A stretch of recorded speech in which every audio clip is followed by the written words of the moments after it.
ချေရေးတဲ့ကျမသမီးကပေါ့နော်3လပကြီးတင်လိုက်တာနဲ့ပကြီးတက်သွားပြီလားတဲ့ပကြီးတက်သွားတာမတက်ပါဘူး3လဆိုတာတစ်ချေတော့ပေါ့နော်အခြေခံပေါ့တိ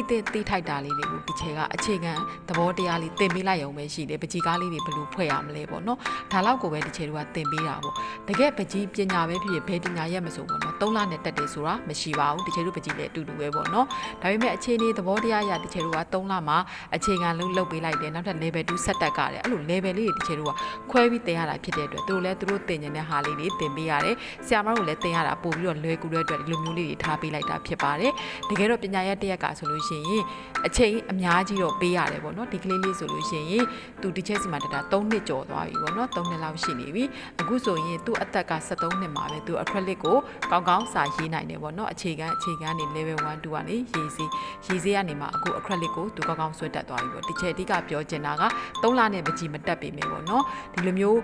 အချိန်နဲ့အများကြီးကြာလာတာနဲ့သူစူးစမ်းရင်စူးစမ်းတဲ့လောက်ဆရာမတို့ပကြီးကားတွေဆွဲနိုင်တယ်ဆွဲလို့ရတယ်ဆိုတာကိုဒီချက်ကအဓိကပြောချင်တာပါမီလာဝင်းထက်လေးလို့စူးစမ်းပြီးတော့ပကြီးလေးတွေဆွဲကျင်နေဆိုရင်တော့ဒီချက်ရဲ့မြတ်တရာပကြီး page မှာစုံစမ်းနိုင်ပါတယ်